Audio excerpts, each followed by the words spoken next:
In last class we studied about taxonomic categories. आज अपन 2-3 minutes का recap लेते हैं about the previous topic. Taxonomic categories अपन ने जो लास्ट क्लास में बहुत इंपॉर्टेंट टॉपिक टेक्सोनॉमी का पढ़ा, आपने देखा 2 types of taxonomic categories are there. Obligate categories which are subcategories. Obligate categories are necessary to be used and the number of them is fixed. What is that? 7. And second अपन ने पढ़ा सब categories या subsidiary categories और उनका number कोई fix नहीं है. Reason, जरूरत पड़ती है तो काम में लेते हैं और जरूरत ही नहीं पड़ती तो अपन सब कैटेगरीज को नहीं बनाते हैं. चाहे ब्रॉड कैटेगरी हो या ऑब्लिगेट कैटेगरी, और दूसरा सब कैटेगरी, दोनों फॉलो करती है किसको? असेंडिंग और डिसेंडिंग सीक्वेंस को. और अपन ने कहा उस सीक्वेंस का नाम हायरार्की. फिर आपने देखा टेक्सोनॉमिक कैटेगरी का मेंबर, यानी member of any taxonomic category is regarded as taxon. In singular it's a taxon and plural में अपन ने उसको कहा टेक्सा. और फिर अपन ने देखा कि मैक्सिमम सिमिलरिटीज होती है at the level of species. And फिर ऊपर बढ़े genus, family, order, class, division, kingdom. लगातार कंटिन्यूअसली सिमिलरिटीज यानी कॉमन कैरेक्टर्स की नंबर कम होती जाती है. अपन ने इसको कहा as we go higher from species to kingdom, number of common characters goes on decreasing. In higher taxa at same level similarities are less. That's why to determine relation in them is difficult. So their classification is a complex problem. Reversibly we studied in lower taxa at same level similarities are more.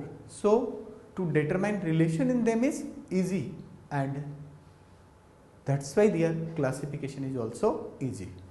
Next we studied taxonomic categories चाहे जो भी हो हमेशा follow करती है एक sequence को, और उस सीक्वेंस को अपन ने नाम दिया hierarchy.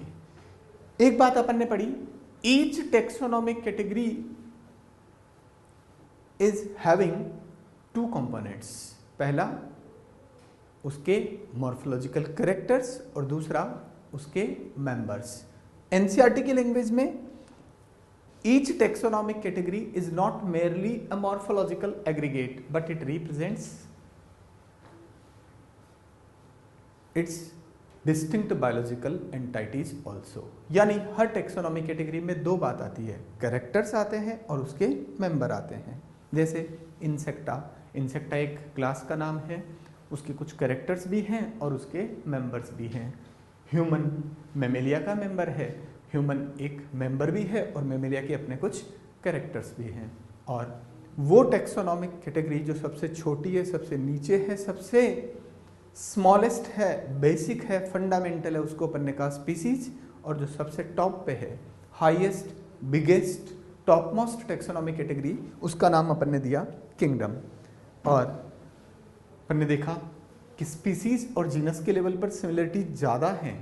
They can be identified on the basis of either vegetative characters or reproductive characters. But when we reach at the level of family, we require both vegetative and reproductive. Not only family onwards, सब में आपको दोनों तरह के characters चाहिए.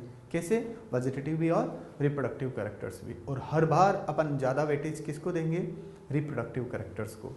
यहाँ पर NCERT में 4 एग्जाम्पल्स भी दे रखे हैं, 2 प्लांट्स के और 2 एनिमल्स के. अपन ने देखा कि प्लांट्स में मैंगो का क्लासिफिकेशन पूरा लिखा है, ट्रिटिकम एस्टाइबम यानी वीट का पूरा क्लासिफिकेशन लिखा है, और एनिमल्स में 2 हैं, एक मस्का डोमेस्टिका का और दूसरा होमोसेपियन यानी इंसान का. तो अपन ने देखा अच्छी तरह से इन चारों एग्जाम्पल को डिस्कस किया.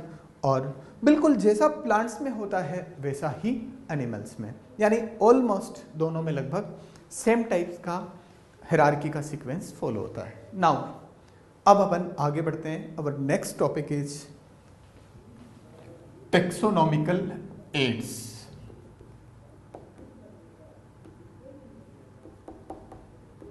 पहली बात तो ये आपके सामने जो मैंने एड लिखा है, इसका मतलब एक्वायर्ड इम्यूनोडेफिशिएंसी सिंड्रोम नहीं है, इसका मीनिंग है हेल्पिंग टूल।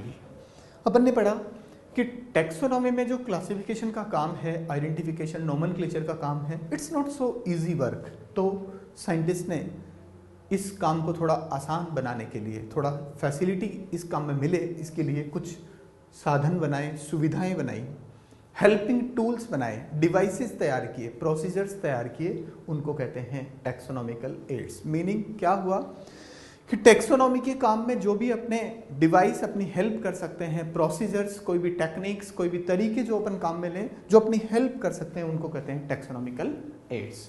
तो अपन यहाँ पर कुछ टैक्सोनॉमिकल एड्स के बारे में पढ़ेंगे जो आपके सिलेबस में हैं, और अपन वन बाय वन सबको पढ़ेंगे। Very first of all is herbarium. नाम तो आपने पहले भी सुना था, मैंने आपको नोमेनक्लेचर में पढ़ाया था। हर्बेरियम एक स्टोर हाउस होता है, यानी एक घर होता है। इसी को एनसीईआरटी ने एक वर्ड और लिखा है, रिपोजिटरी। स्टोर हाउस और रिपोजिटरी। रिपोजिटरी का मतलब जहां पर कुछ ना कुछ स्टोर करके रखा गया हो, स्टोर हाउस का भी मीनिंग सेम। यहां पर याद है आपको, हर्बेरियम शीट्स रखी जाती हैं, वो घर जिसमें बहुत सारी हर्बेरियम शीट्स रखी हैं। हर हर्बेरियम शीट एक मोटे कागज की शीट होती है। आपको बताया मैंने पहले भी कि उसका स्टैंडर्ड साइज होता है और विड्थ होती है 11.5 इंच में और लेंथ होती है 16.5 इंच में, और थोड़ा सा हार्ड पेपर ये होता है, आसानी से मुड़ता नहीं है, और इस हार्ड पेपर की बनी शीट को अपन कहते हैं हर्बेरियम शीट। और यहाँ पर उस प्लांट को चिपकाया जाता है जिस प्लांट का किसी ने आइडेंटिफिकेशन किया है, जिसकी किसी ने डिस्कवरी की है, और फ्यूचर में रेफरेंस के तौर पर वो सैंपल, ये हर्बेरियम शीट काम आती है। उसके जैसा कभी भी कोई भी प्लांट देखने को मिले तो कंपेयर करने में काम आएगी, न्यू डिस्कवरीज करने में काम आएगी। और हर्बेरियम शीट एक मोटे कागज की शीट है, इस पर लगाया जाता है प्लांट लगाने से पहले, यहाँ पर प्लांट को चिपकाने से पहले प्लांट को प्रिपेयर किया जाएगा। बहुत सिंपल सा तरीका है और बहुत आसानी से हो जाता है। पहली बात, हर्बेरियम शीट बड़े आसानी से अवेलेबल है और स्टैंडर्ड साइज है, सब जगह पर यही साइज की स्टैंडर्ड साइज की होती है। तो ऐसा प्लांट लेना होगा जो इस साइज के अंदर अंदर आ जाए। तो सबसे पहले तो क्या करेंगे, फॉरेस्ट में से, जंगल में से प्लांट को निकालने के बाद क्या डायरेक्टली उसको यहाँ लगाया जा सकता है? नहीं। क्या करेंगे, सबसे पहले उसको ड्राई करेंगे। ड्राई करने का एक बहुत अच्छा तरीका है, प्लांट को निकाला, न्यूज़पेपर्स के बीच में रख दिया। न्यूज़पेपर्स की जगह ब्लोटिंग पेपर्स भी काम आते हैं, दोनों का काम सेम है। क्या काम है? प्लांट में से पानी को एब्जॉर्ब करना। 2-3-4 दिन में पोजीशन भी चेंज करते हैं, फिर दूसरे न्यूज़पेपर्स के बीच में रखा। नीचे भी न्यूज़पेपर्स हैं या ब्लोटिंग पेपर्स हैं, ऊपर भी हैं, और बीच में प्लांट लगा हुआ है। तो उससे क्या होगा, नीचे भी प्रेशर आ रहा है, ऊपर से भी प्रेशर आ रहा है, प्लांट का सारा पानी एब्जॉर्ब कर लेंगे ब्लोटिंग पेपर्स या न्यूज़पेपर्स, और साथ ही साथ प्लांट ड्राई हो जाएगा। ड्राई हो गया तो साथ साथ मर भी गया। नीचे से भी प्रेशर है, ऊपर भी प्रेशर है, तो 3 काम एक साथ हो गए। प्लांट आपका जो तैयार हुआ है, now it is dried, dead and pressed. Plant का तीनों काम एक साथ आपने कर लिया। कैसे हो गया वो? न्यूज़पेपर्स के बीच में रखने से वो प्रेस हो गया, नीचे भी प्रेशर है, ऊपर भी प्रेशर है, और मर गया, डेड हो गया, और साथ ही साथ सूख गया। अब आप प्लांट को यहाँ पर स्टिक करेंगे, और स्टिक करते हैं फेविकॉल से। लेकिन प्लांट को स्टिक करने से पहले क्या करेंगे? स्टरलाइज या सैनिटाइज करेंगे। सैनिटाइज करने का मतलब उस पर इंसेक्टिसाइड या पेस्टिसाइड स्प्रे करेंगे ताकि उस पर बैक्टीरिया, फंजाई वगैरह का इन्फेक्शन ना हो। तो ड्राइड, डेड, प्रेस्ड, और आपको एक वर्ड और मैं लिख रहा हूँ आगे, प्रिजर्व्ड प्लांट। प्रिजर्वेशन कैसे हुआ? सैनिटेशन करने से। मेडिसिन स्प्रे करते हैं जिससे कि इस पे दीमक, बैक्टीरिया वगैरह ना लगे। अब आपका प्लांट तैयार है यहाँ पर चिपकाने के लिए। लो, यहाँ पर ये प्लांट चिपका दिया गया। कोशिश करते हैं कि प्लांट के सारे पार्ट्स उसमें आ जाए, लगभग सारे पार्ट्स। फ्लावर हैं तो आ जाए, फ्रूट छोटा है तो आ जाए, जैसा भी है, और ये प्लांट आपका तैयार है। फर्दर किसी भी तरह का आपको अगर आइडेंटिफिकेशन का काम करना है तो ये आपकी हेल्प करेगा। और जब भी आपको इसके जैसा प्लांट देखने को मिलेगा तो ये आपकी डेफिनेटली हेल्प करेगा कि ये प्लांट कैसे दूसरों से डिफरेंट है या दूसरा प्लांट कैसे इससे डिफरेंट है। तो ज़रूर ये प्लांट आपको एक तरह से रेफरेंस की तरह से काम आएगा। और ये जो हर्बेरियम शीट बनाई है इसको अपन कहते हैं स्पेसिमेन। स्पेसिमेन यानी मेंबर, यानी सैंपल, आपने कोई भी एक सैंपल बना के रखा कि ये प्लांट है। अब ये कौन सा प्लांट है, इसके लिए यहाँ पर एक टैग लगाया जाएगा, देयर इज ए टैग, यहाँ पर एक टैग इसमें लगाया जाएगा और इस टैग में इस प्लांट के बारे में कुछ इंफॉर्मेशन होगी। जरूरी है भाई दूसरे प्लांट से इसको कंपेयर करना, तो पहले ये तो पता होना चाहिए कि व्हाट इज दिस एक्चुअली, तो इसका प्रॉपर आइडेंटिफिकेशन यहाँ पर लिखा हुआ होगा, इसका Hindi, local, common, English name, whatever is present we will write here. Then scientific name, botanical name. Third, family का नाम, date and place of collection, कहाँ से आपने कलेक्ट किया है, किस डेट को कलेक्ट किया है, और नेम ऑफ कलेक्टर, कलेक्टर का मतलब जिस साइंटिस्ट ने, जिस स्टूडेंट ने इस प्लांट को कलेक्ट करके यहाँ पर लगाया है। तो date and place of collection और नेम ऑफ कलेक्टर, ये सारी इंफॉर्मेशन यहाँ पर लिखी हुई होगी ताकि कभी भी कंपेयर करना पड़े तो ये आसानी से कंपैरिजन हो जाए। तो ये टैग में क्या क्या इंफॉर्मेशन है, ये भी अपने आप में एक क्वेश्चन होता है। हर्बेरियम शीट की साइज क्या होती है, ये भी अपने आप में क्वेश्चन होता है। और वो जगह है जहाँ पर इस तरह की बहुत सारी हर्बेरियम शीट्स रखी हैं, उस जगह को कहा जाता है हर्बेरियम, और उसी को एक और नाम अपन दे सकते हैं ड्राई गार्डन। क्या नाम दे सकते हैं, ड्राई गार्डन। और ड्राई गार्डन इसलिए कहा क्योंकि यहाँ पर ड्राइड डेड प्लांट्स रखे गए हैं। अब कभी भी इनके जैसे प्लांट्स और भी देखने को मिलेंगे या कंपैरिजन करने को अपने को जरूरत पड़ेगी तो अपन इसका कंपैरिजन करने में इन हर्बेरियम शीट्स का यूज कर सकते हैं। अब बताइए, हजारों के नंबर में हर्बेरियम शीट्स पड़ी हैं तो उनको वेरी वेल अरेंज तो करना पड़ेगा ना। तो क्या करेंगे, डिफरेंट अलमीराज में इनको अरेंज किया जाता है, और अलमीराज का भी अरेंजमेंट स्पेशल सीक्वेंस में होगा, पर्टिकुलर सिस्टम से होगा, ऐसे सिस्टम के अकॉर्डिंगली होगा जिसको पूरी दुनिया जानती हो, और उसको कहते हैं इंटरनेशनली एक्सेप्टेड क्लासिफिकेशन सिस्टम। किसके अकॉर्डिंगली ये अरेंजमेंट होगा, ऐसा क्लासिफिकेशन सिस्टम अपन फॉलो करेंगे जो पूरी दुनिया में जाना जाता हो, और उसके अकॉर्डिंगली अगर अपन इन हर्बेरियम शीट्स का अरेंजमेंट करेंगे तो इसका हर कोई यूज करेगा।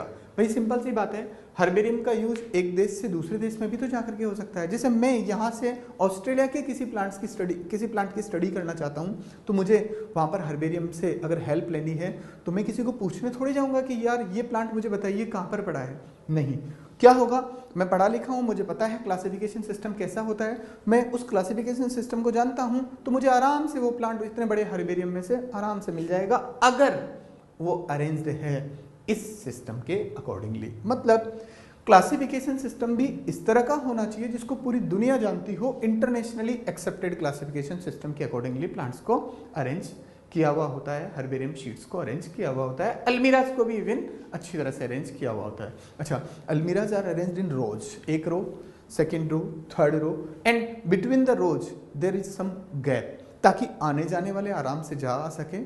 और हर्बेरियम शीट्स को भी अलमीरा के अंदर बिल्कुल पर्टिकुलर क्लासिफिकेशन सिस्टम के अकॉर्डिंगली अरेंज किया हुआ होता है। अब बताइए, इस हर्बेरियम को बनाना आसान है या नहीं, क्या चाहिए, बहुत सिंपल, हर्बेरियम शीट चाहिए, आसानी से अवेलेबल है, जंगल में प्लांट्स बहुत सारे हैं, बाकी सारे काम बड़े आसानी से हो सकते हैं, और फेविकॉल से चिपका करके हर्बेरियम शीट अपन तैयार कर सकते हैं। ऐसा करते हैं, जो भी टैक्सोनॉमी पर काम करता है उस साइंटिस्ट को अपन कहते हैं टैक्सोनॉमिस्ट। और टैक्सोनॉमिस्ट जो भी जिन प्लांट्स पर भी डिस्कवरी का काम करना चाह रहे हैं, उनके जैसे लगने वाले या उनके आसपास जो भी प्लांट्स होते हैं उनके हर्बेरियम शीट बना करके रखते हैं। वही रखेंगे अपने स्कूल में, कॉलेज में, यूनिवर्सिटी में या एजुकेशनल इंस्टीट्यूशन में जहाँ पर वो पढ़ने पढ़ाने या रिसर्च वर्क करते हैं, तो वहाँ पर वो अपना छोटा मोटा हर्बेरियम बना के रखते हैं। और हो सकता है कि बहुत बड़ा हर्बेरियम बना दिया गया हो तो वो फिर इंटरनेशनली यूज भी होता है। तो हर्बेरियम को बनाना बड़ा आसान है, और रेगुलर इंटरवल से उसको पूरा सैनिटाइज भी करना पड़ेगा, बार बार उसको अच्छी तरह से केयरिंग भी करनी पड़ेगी, और हर्बेरियम का यूज होगा बिल्कुल प्रॉपरली आपको प्लांट टैक्सोनॉमी के लिए। नाम से ही लग रहा है आपको, ये सारा मैंने जो भी कुछ बताया that's all about plants, not for animals. यानी herbarium is made for plants, not for animals. अब बताइए, क्या यहाँ पर हर्बेरियम में लिविंग प्लांट्स है क्या? नहीं है। तो यहाँ पर कोई बायोडाइवर्सिटी कंजर्वेशन का काम नहीं होगा, because here we are using dried dead pressed plants, तो यहाँ पर कोई बायोडाइवर्सिटी कंजर्वेशन का काम नहीं होगा। अब एक बात आती है रेफरेंस। रेफरेंस का मतलब होता है जो आपकी प्रॉब्लम को सोल्व करे। जैसे आपको कुछ प्रॉब्लम आई और आपने किसी बुक को खोला और उसमें आपने अपनी प्रॉब्लम को सर्च किया और आपकी प्रॉब्लम सोल्व होगी, तो आप उस बुक को क्या कहते हैं? रेफरल बुक या रेफरेंस बुक कहते हैं ना। इसी तरह से जब भी कोई टेक्सोनॉमी से रिलेटेड प्रॉब्लम है तो बताइए आपका हर्बेरियम आपको रेफरेंस की तरह से काम आ सकता है? यस और नो? यस। यानी herbarium can be used as referral system. Herbarium can be used as referral system. अब रेफरल सिस्टम दो अलग अलग तरह के हो सकते हैं। बहुत जल्दी, इजीली, फास्ट, तुरंत अगर हम काम में ले सकते हैं तो उसको कहते हैं क्विक रेफरल सिस्टम। क्योंकि आसानी से हर्बेरियम बनाया जा सकता है। तो जो ही आपको प्रॉब्लम आई, आप हर्बेरियम में गए और आपकी प्रॉब्लम देख करके, पहचान करके आपने अपनी प्रॉब्लम सोल्व कर ली। दैट्स वाई, तो क्या हुआ, हर्बेरियम ने आपको रेफरल सिस्टम की तरह से काम में आया और वो भी quickly. That's why it can be used as quick referral system. इसको मैं थोड़ा सा और आगे इलेबोरेट करूंगा।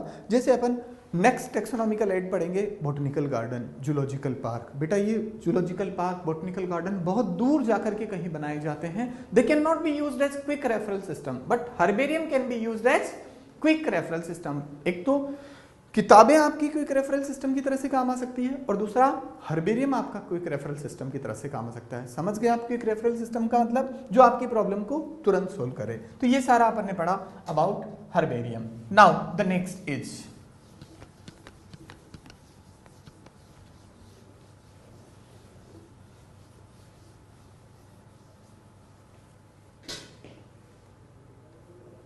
Botanical garden. नाम से ही लग रहा है, again it is also made for plants, but here living plants are there. इंसान एक ऐसी जगह बनाता है जहां पर टेक्सोनॉमिक इंपॉर्टेंस के प्लांट्स को ग्रो करेगा। मतलब कहीं पर भी एक ऐसी जगह डिसाइड करेगा कि यहाँ पर वो प्लांट्स लगाएंगे और उनको बिल्कुल ह्यूमन केयर में लगाया जाएगा और उनका पूरा देख रेख इंसान करेगा, उनको जो भी चाहिए वो सारा देगा। और ऐसी जगह जहाँ पर टेक्सोनॉमिक इंपॉर्टेंस के प्लांट्स लगाए गए हों वो गार्डन कहलाएगा बॉटनिकल गार्डन्स। याद रखना, हर्बेरियम में डेड प्लांट्स थे और यहाँ पर है लिविंग प्लांट्स। अब बताइए, लिविंग प्लांट्स है और उनको ह्यूमन की केयरिंग में लगाया जा रहा है तो बायोडाइवर्सिटी कंजर्वेशन भी हो गया। यस और नो? बॉटनिकल गार्डन में पहला पर्पज है taxonomy. Very first purpose is taxonomy, यानी आइडेंटिफिकेशन का काम है। लेकिन दूसरा काम अपने आप हो गया। क्या हो गया? Biodiversity conservation. आपको अच्छी तरह से इस बात को ध्यान में रखना है। Botanical gardens are made for taxonomic purpose. अब बताओ, टेक्सोनॉमिक पर्पज के लिए लगाएंगे तो उन प्लांट्स को पहले खुद को उनको भी तो टैग करके रखना पड़ेगा, मतलब उन पर भी टैगिंग करना पड़ेगा। बॉटनिकल गार्डन्स में प्लांट्स जो भी लगाए गए हैं उनको टैग करना पड़ेगा, उन पर आइडेंटिफिकेशन का टैग लगाना पड़ेगा। प्लांट्स को टैगिंग करना बड़ा आसान होता है। जैसे ये कोई ट्री प्लांट है, ये देखिए ट्री प्लांट। बताओ, आपने कभी ट्री प्लांट को टैग किया हुआ देखा क्या? जरूर देखा होगा। ये देखो मोटा स्टेम है, थिक स्टेम है, इसके ऊपर यहाँ पर एल्यूमिनियम की शीट लगा दी, दो नेल लगा करके पेंट करके इस पर ठोक दी और लिख दिया Hindi local common English name, scientific name, family का नाम और ये प्लांट का आइडेंटिफिकेशन एक शॉर्ट में, ब्रीफ में यहाँ पर लिखा हुआ है। अब इसके जैसा जो भी कोई दूसरा प्लांट होगा, कंपैरिजन करने में आपकी डेफिनेटली ये प्लांट हेल्प करेगा। यानी तय हो गया कि टैगिंग करना बड़ा आसान है। एल्यूमिनियम की शीट पे इसका थोड़ा सा एड्रेस, इंट्रोडक्शन प्लांट का लिख दिया।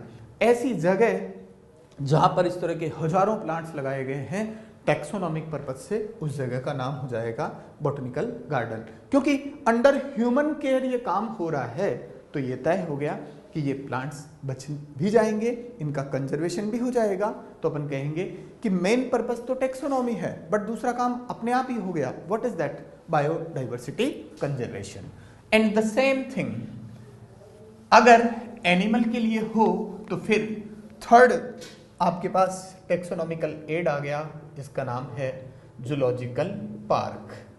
जूलॉजिकल पार्क को कॉमन लैंग्वेज में जू कहते हैं। आप में से ज़्यादातर स्टूडेंट्स ने जू देखा है।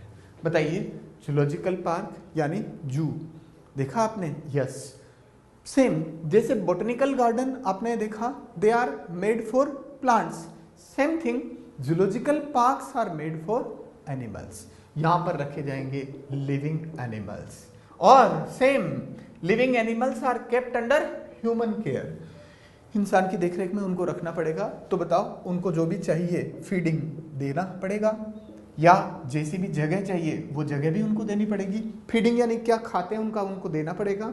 हैबिटेट यानी उनको रहने की जगह जो भी चाहिए वो सब देनी पड़ेगी। कोई एक्वेटिक एनिमल है तो पानी भर के देना पड़ेगा। केव्स में रहने वाला है तो गुफाएं बना के देनी पड़ेगी। अच्छा, ऐसी जगह आपने नहीं दी, उसको खाना नहीं दिया तो या तो वो वहां से भाग जाएगा, भाग नहीं पाया तो वहां मर जाएगा। यानी अंडर ह्यूमन केयर इसको रखेंगे।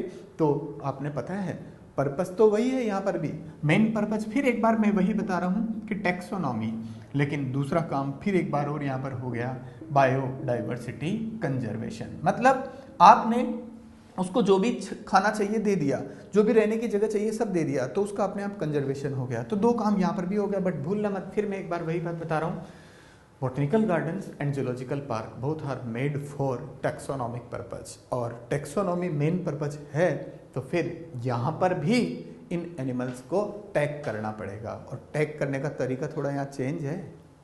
बताइए क्या वैसे ही होगा जैसे प्लांट के ट्री प्लांट पर अपन ने टैगिंग किया था? नहीं, यहाँ चेंज होगा। यहाँ टैगिंग कहाँ पर होगी? On cage.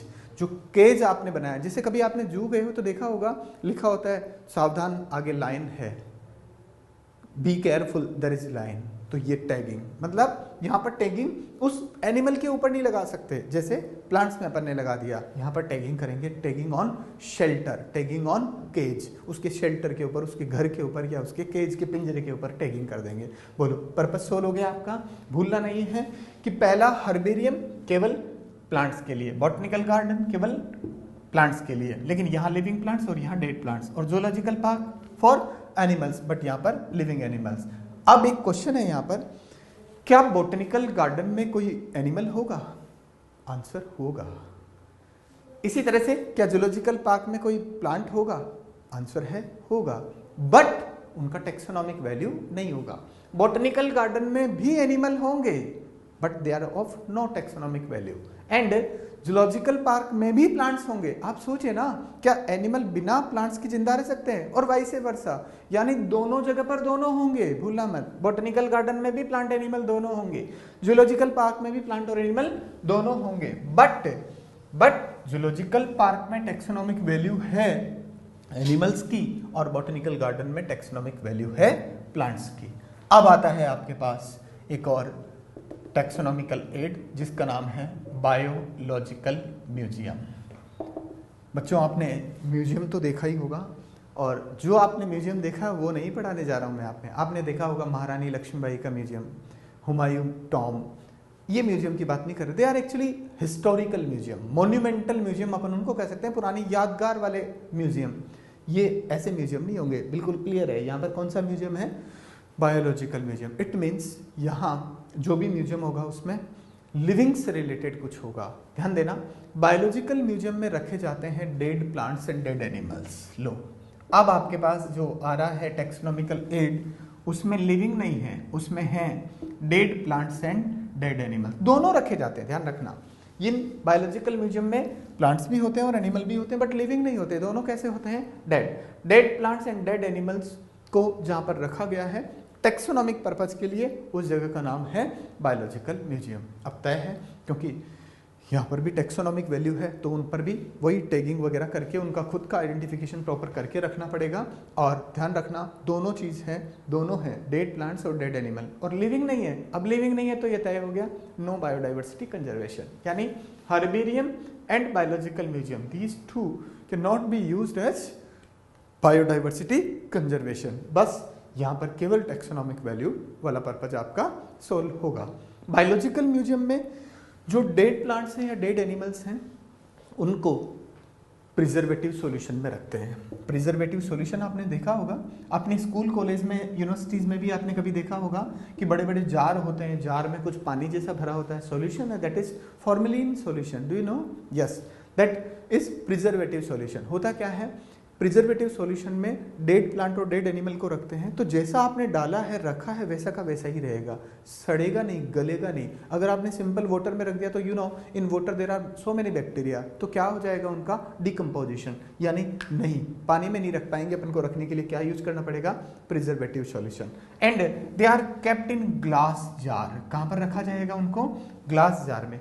ग्लास जार में इसलिए रखा जाएगा क्योंकि ट्रांसपेरेंट है तो आर पार आसानी से देख लेगा, कोई हाथ में भी उठा करके इजीली देख सकता है। इसी तरह से वहां पर हड्डियों के ढांचे भी रखे हो सकते हैं। हड्डियों के ढांचों को मैंने लिखा skeleton. Skeleton can also be kept in biological museum and the purpose is again same for identification.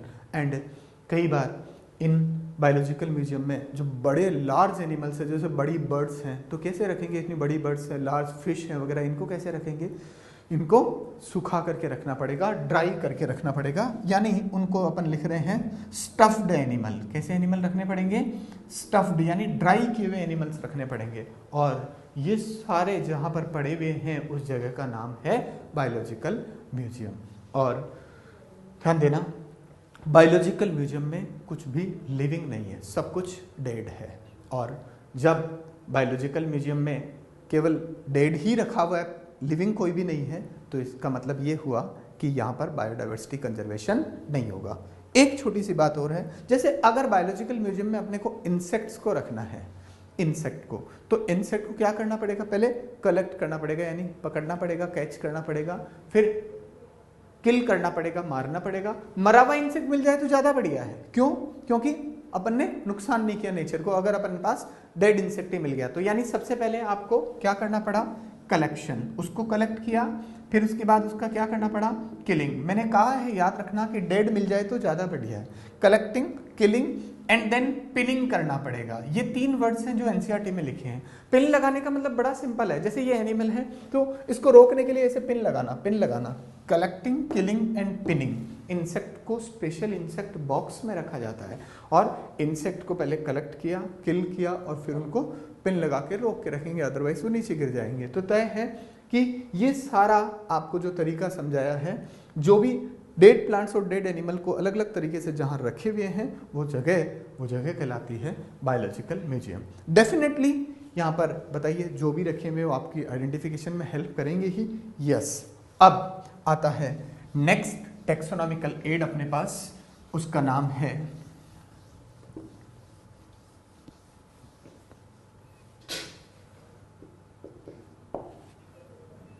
Books, किताबें। टेक्सोनॉमिकल एड में बुक्स बड़ी हेल्पफुल होती है, बहुत ज़्यादा काम आती है। और बुक्स प्लांट्स एनिमल दोनों के लिए लिखी जाती है, लेकिन मैं यहाँ पर वही बुक्स आपको पढ़ाऊंगा जो आपके सिलेबस में एनसीईआरटी में दे रखी है। There are 4 books given in our NCERT. पहली बुक का नाम है फ्लोरा और सेकंड है manual and the third is catalogue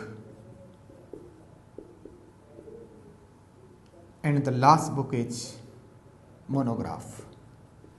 4 books मैंने आपको बताई है और मैंने कहा कि ये बुक्स प्लांट एनिमल दोनों के लिए होती है, बट यहाँ पर मैं आपको वही बुक्स पढ़ा रहा हूँ which are written for plants.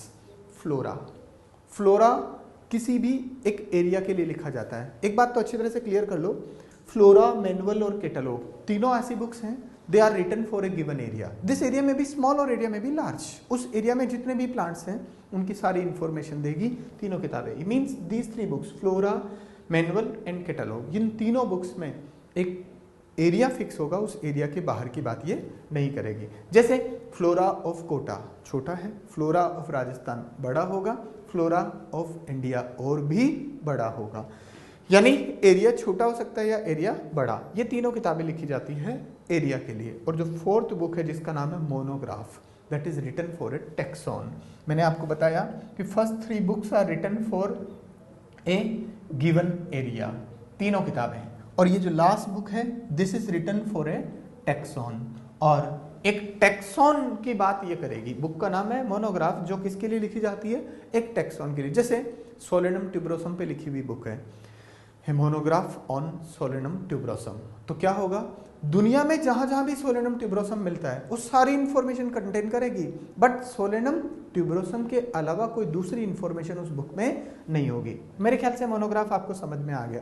Area is not limited in the case of monograph, but here the limitation is of tax on. इस टेक्सॉन के बाहर की बात नहीं करेगा। बताइए, जो बुक एक टेक्सॉन के लिए लिखी, जैसे सोलेनम ट्यूबरोसम का जो मोनोग्राफ है, क्या उसमें पिटूनिया एल्बा की इंफॉर्मेशन होगी? डेटूरा की इंफॉर्मेशन होगी, सोलेनम मेलेंजिना की होगी? नहीं होगी। बस उसमें केवल एक टेक्सोन की इंफॉर्मेशन होगी, उस टेक्सोन के बाहर की बात वो नहीं करेगा। तो लो, फोर्थ बुक मैंने आपको सबसे पहले समझा दी कि fourth book monograph is written for a taxon and area is not limited in taxon. This book is written only for a taxon and monograph is not having limitation of area, but these three books are limited for a given area। तो पहली book की बात करते हैं अपन, flora. बच्चों ध्यान देना, इन तीनों बुक्स में प्लांट्स के नाम की इंडेक्स होगी। इंडेक्स का मतलब होता है लिस्ट, प्लांट्स के नाम की इंडेक्स, इंडेक्स का मतलब लिस्ट। तीनों में क्या होती है? इंडेक्स यानी लिस्ट, लिस्ट या इंडेक्स, और साथ में सब में ही आइडेंटिफाइंग कैरेक्टर तो होंगे ही होंगे, क्योंकि सबका पर्पज ये की है टेक्सोनॉमी यानी आइडेंटिफिकेशन की प्रॉब्लम को सोल्व कराना। यानी तीनों बुक्स में आइडेंटिफिकेशन के कैरेक्टर तो होंगे ही होंगे, कम या ज्यादा। फ्लोरा बुक में भी इंडेक्स होगा, मैनुअल में भी होगा, कैटलॉग में भी होगा। अब इनमें डिफरेंस क्या है वो देखते हैं। आपने देखा इन तीनों बुक्स में दो सिमिलरिटी है, they are written for a given area and they are having index और लिस्ट। अब ध्यान देना, फ्लोरा बुक की पर्टिकुलर अगर मैं बात करूंगा तो इसमें इंफॉर्मेशन होगी हैबिटेट एंड डिस्ट्रीब्यूशन की। मींस कि उस प्लांट का एक्चुअल हैबिटेट क्या है, कहां पर वो मिलता है, dwelling centre, you know habitat is dwelling centre. और डिस्ट्रीब्यूशन का मतलब किन किन कंट्रीज में मिलता है, किन किन स्टेट में मिलता है, किन किन डिस्ट्रिक्ट में मिलता है। तो हैबिटेट, डिस्ट्रीब्यूशन, आइडेंटिफाइंग कैरेक्टर और प्लांट्स के नाम की लिस्ट जिसमें हो वो बुक हो गई फ्लोरा। फ्लोरा मेरे ख्याल से क्लियर हो गया सबको। दूसरा मैनुअल, मैनुअल में भी वही होगा, इंडेक्स होगा और साथ ही साथ होगा इंडेक्स के साथ इसमें भी होगा आइडेंटिफाइंग कैरेक्टर, बहुत डिटेल में होंगे इसमें, और वो ऐसे आइडेंटिफाइंग कैरेक्टर होंगे जिनसे प्लांट बड़े आसानी से फील्ड में, जंगल में पहचान में आ जाएगा। देखिए फ्लोरा में भी आइडेंटिफाइंग कैरेक्टर होंगे बट उतने ज्यादा नहीं होंगे जितने मैनुअल में। मैनुअल का मेन पर्पज ही यही है कि प्लांट को जंगल में किन कैरेक्टर्स की हेल्प से अपन पहचान सकते हैं, वो कैरेक्टर उसमें लिखे हुए होंगे। Very useful book. फ्लोरा आपको ये बताएगी मेनली कि वो प्लांट कौन से एरिया में प्रेजेंट है और उस प्लांट में किस किस जगह पर पाए जाने की कैपेसिटी है या किन किन जगहों पर वो मिलता है। बट मैनुअल आपको ये इंफॉर्मेशन देगा कि प्लांट के कौन कौन से आइडेंटिफाइंग कैरेक्टर है जिनसे आप फील्ड में जाएंगे, खेतों में जाएंगे, जंगल में जाएंगे तो प्लांट आपको पहचान में आ जाएगा। दोनों में डिफरेंस हो गया।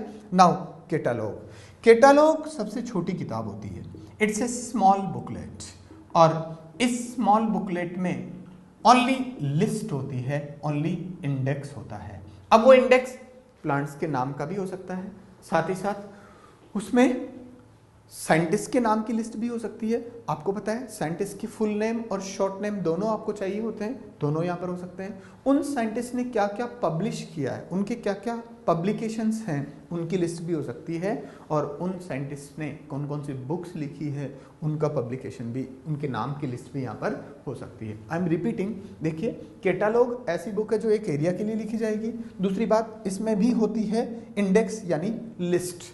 अब वो लिस्ट किसकी हो सकती है, अलग अलग कैटलॉग अलग अलग के लिए। एक एरिया में जितने भी प्लांट्स हैं उनके नाम की लिस्ट है तो भी एक कैटलॉग हो गया। एक दूसरा कैटलॉग जिसमें उस एरिया में जितने भी साइंटिस्ट हैं उनके नाम की लिस्ट है तो भी वो कैटलॉग। एक थर्ड कैटलॉग जिसमें उन साइंटिस्ट ने जो जो भी डिस्कवरीज की हैं, रिसर्च किए हैं, जो भी उनके पब्लिकेशंस हैं उनके नाम की लिस्ट है तो भी वो कैटलॉग। यानी कैटलॉग आपको methodically it enumerates the listing of members whatever present in an area में जो भी मेंबर्स प्रेजेंट है, चाहे वो साइंटिस्ट हो, चाहे प्लांट्स के नाम हो, चाहे उनकी किताबों के नाम हो, उनकी लिस्ट देता है और ऐसी लिस्ट वाली बुक कहलाती है कैटलॉग। एक बार शॉर्ट में अपन रिवाइज कर लेते हैं।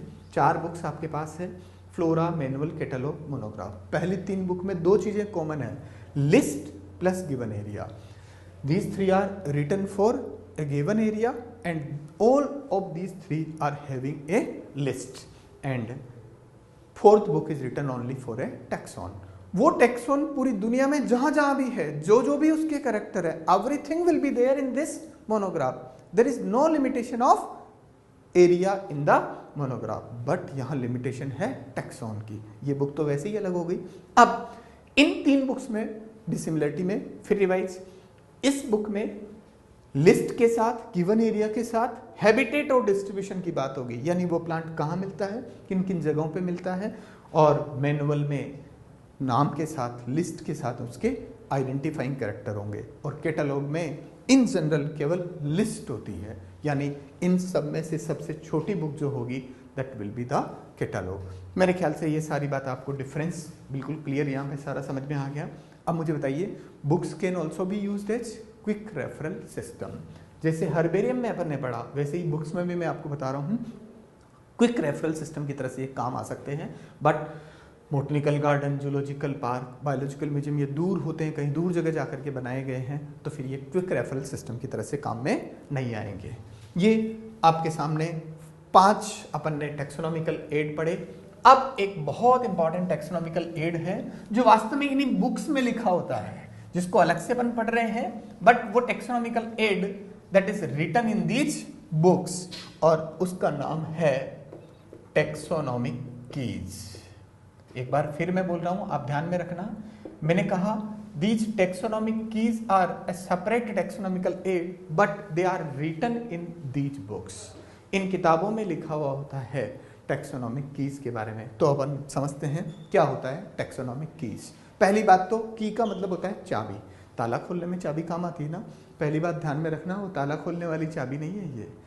यहाँ पर ताला क्या है, क्या वैसा ही लॉक है जो चाबी खोलती है ना। यहाँ अपने पास प्रॉब्लम है टैक्सोनॉमी की, यानी आइडेंटिफिकेशन की जो प्रॉब्लम सोल्व करेगा वही कहलाएगा टैक्सोनॉमिक की। यानी टैक्सोनॉमिक की का मतलब वो नॉर्मल चाबी जो आपके पास होती वो नहीं होकर के क्या होगा, करेक्टर्स, क्योंकि आइडेंटिफिकेशन की प्रॉब्लम को तो करेक्टर ही सॉल्व कर सकते हैं। आप अच्छी तरह से जानते हैं कि यहाँ टैक्सोनॉमी में एक ही समस्या है, एक ही लॉक है, एक ही ताला है, वो क्या है, आइडेंटिफिकेशन। और उस आइडेंटिफिकेशन को की प्रॉब्लम्स को या आइडेंटिफिकेशन के लॉक को खोलने के लिए काम आती हैं कैरेक्टर्स। कैरेक्टर्स का ग्रुप जो आपके आइडेंटिफिकेशन की प्रॉब्लम को सोल्व करे वो कहलाएगा टैक्सोनॉमिक कीज। तो शायद आपको समझ में आ गया वर्ड का मीनिंग कि टैक्सोनॉमिक की का मतलब है group of characters used to solve the problems of taxonomy.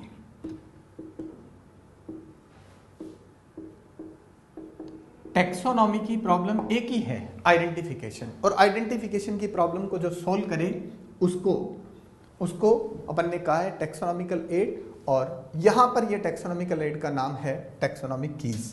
और ये टैक्सोनॉमिक कीज प्लांट और एनिमल दोनों के लिए बनाई जाती है, मतलब प्लांट का आइडेंटिफिकेशन भी कराएगी और एनिमल के आइडेंटिफिकेशन में भी काम आएगी, और हर टैक्सोनॉमी कैटेगरी के लिए बनाई जाती है। आपने पढ़ा है 7 obligate categories are there, many other sub categories are also there, सबके लिए बनाई जाती है टैक्सोनॉमिक कीज। मैंने कहा टैक्सोनॉमिक की क्या है, group of characters in which by which we can solve the problems of taxonomy. वैसे तो बहुत सारे कैरेक्टर होते हैं, but at a time only 2 contrasting characters are used. I am repeating, मैंने कहा बहुत सारे कैरेक्टर का ग्रुप को आपने क्या कहा है टैक्सोनॉमिक कीज, बट एक बार में पहली बार में अपन 2 कैरेक्टर को यूज करेंगे, और जो 2 कैरेक्टर यूज करेंगे वो कैरेक्टर होते हैं एक दूसरे के contrasting. Do you know the meaning of contrasting? Contrasting का मीनिंग होता है ऐसे 2 कैरेक्टर जो आसानी से एक दूसरे से डिफरेंशिएबल हो। ध्यान देना, हर बार कंट्रास्टिंग कैरेक्टर अपोजिट हो ऐसा कोई जरूरी नहीं है, sometimes they are opposite also, but contrasting का एक्चुअल मीनिंग आप ध्यान में रखना, इजीली डिफरेंशिएबल। मैंने कहा many characters are there but at a time, एक बार में 2 कंट्रास्टिंग कैरेक्टर्स आर यूज्ड, और contrasting characters they may be opposite और they may not be opposite. अब बताओ 2 कैरेक्टर अगर अपन ने काम में लिए हैं तो 2 कैरेक्टर के ग्रुप को अपन कह सकते हैं कपलेट। आपने सुना है इंग्लिश में वर्ड है कपल, कपल नहीं कह करके अपन ने बोला यहाँ पर कपलेट। बताइए 2 कैरेक्टर का ग्रुप क्या कहा उसको, कपलेट। अब उन 2 कैरेक्टर में से आपके प्लांट में जिसको आपको आइडेंटिफाई करना है एक ही कैरेक्टर होगा और दूसरा कैरेक्टर किसी और प्लांट में होगा, और जो आपके प्लांट में होगा उसको आप यूज करोगे और जो आपके प्लांट में नहीं होगा उसको आप रिजेक्ट करोगे। एक को आपको एक्सेप्ट करना है, दूसरे को आपको रिजेक्ट करना है from the two opposite options. ध्यान देना, दो कंट्रास्टिंग कैरेक्टर्स में से एक को आप यूज करोगे, दूसरे को आप रिजेक्ट करोगे। बेटा ध्यान से सुन लेना, जिसको आपने रिजेक्ट किया है वो भी किसी न किसी दूसरे प्लांट में जरूर होगा। यानी आपके काम का एक कैरेक्टर है, दूसरा कैरेक्टर जो आप यूज नहीं कर रहे हो वो भी किसी और के काम का है, यानी वो भी आपके आगे बाद में कभी काम आएगा। अभी एक काम आ रहा है, दूसरा बाद में कभी दूसरे प्लांट को आइडेंटिफाई करने में काम में आएगा। तो कैरेक्टर जो आपको आइडेंटिफिकेशन का रास्ता दिखाए, रास्ता दिखाने का मतलब जो आगे बढ़ने की डायरेक्शन दे, उसको कहते हैं लीड। यानी ईच कैरेक्टर और statement of couplet is called lead.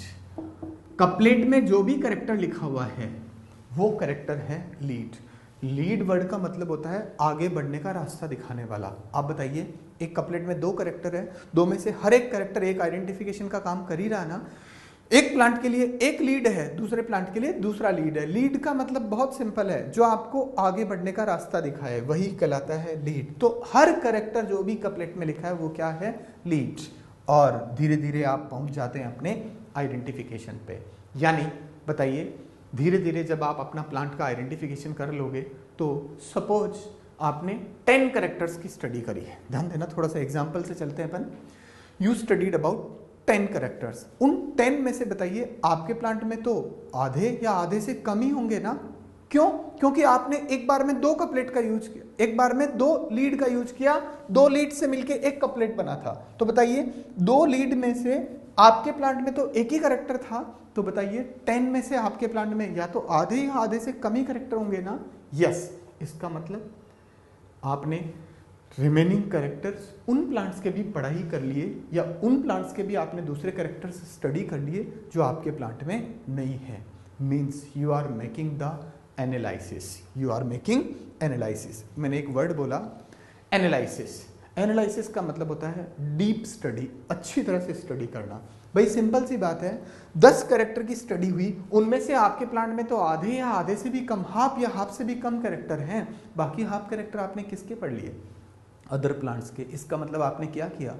Deep study, यानी आपने एनालिसिस किया। तो कुल मिलाकर के आप ये कह सकते हैं कि taxonomic keys are analytical in nature. ये देखिए, taxonomic keys are generally analytical in nature. इसको थोड़ा समझिए, अक्सर स्टूडेंट्स इसको पूछते रहते हैं कि सर इस लाइन का मीनिंग क्या हुआ। एनालिटिकल का मतलब होता है जो एनालिसिस कराए, एनालिसिस का मतलब डीप स्टडी है। बहुत सिंपल, जो एनालिसिस कराए, और एनालिसिस का मतलब डीप स्टडी कैसे हुई है। आपने देखा, सपोज मैंने कहा कि 10 कैरेक्टर्स आपने स्टडी किए, तो बताओ 10 में से आपके प्लांट में तो 5 ही थे, बाकी रिमेनिंग तो 5 दूसरे प्लांट्स के भी तो पढ़े। Yes, that's why we are making analysis. और जो एनालिसिस कराए उसको कहते हैं एनालिटिकल इन नेचर। आपको मेरे ख्याल से इस लाइन का मीनिंग समझ में आ गया होगा। एक बार फिर बोल देता हूं मैं, टैक्सोनॉमिक कीज जनरली एनालिसिस कराती है, और जो एनालिसिस कराती है उसको कहते हैं एनालिटिकल इन नेचर।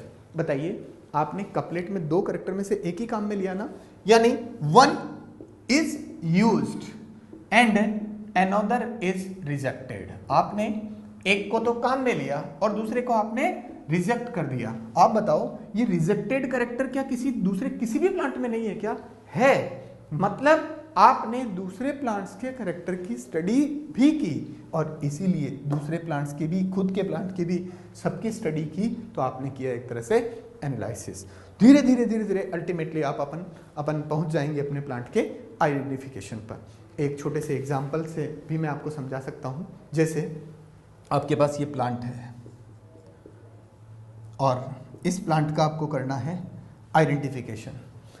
इस प्लांट को आइडेंटिफिकेशन करने के लिए आपके पास टैक्सोनॉमिकल एड है, taxonomic keys. They are already written in books, अलग पहले से ही बुक्स में लिखी हुई है टैक्सोनॉमिक कीज। बस आपको तो उनका यूज करना है। आपको किताब, बुक आपने खोली और बुक में आपको कैरेक्टर लिखे हुए मिलेंगे इस तरह से। जैसे एक बार में 2 कैरेक्टर यूज हुआ, जो भी कुछ यहाँ पर लिखा है, यहाँ लिखा है, यहाँ लिखा है, इनमें से आपके प्लांट में माना कि ये कैरेक्टर है, ये नहीं है, तो आपने इसको रिजेक्ट कर दिया, इसको यूज किया। समझिए। फिर इसने आपको बताया कि आप जाइए कैरेक्टर नंबर 2 पर, तो लो कैरेक्टर नंबर 2 पे आ गए। बताइए कैरेक्टर नंबर 2 पे माना कि आपके प्लांट में ये कैरेक्टर है, ये नहीं है, तो आपने इसको यूज किया, इसको रिजेक्ट किया।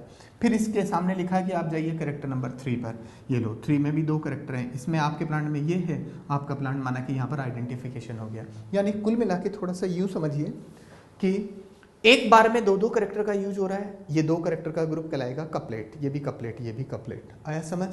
और अपन ये भी कह सकते हैं कि बहुत सारे कपलेट्स मिलकर के बना रहे हैं taxonomic keys. What is a taxonomic key? Group of couplets.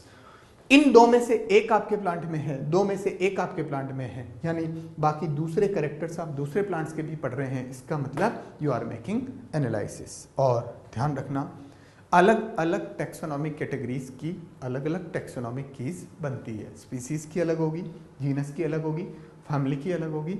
Separate taxonomic keys are made for separate taxonomic categories. और कीज सब जगह काम आती है, प्लांट्स में भी और एनिमल्स में भी।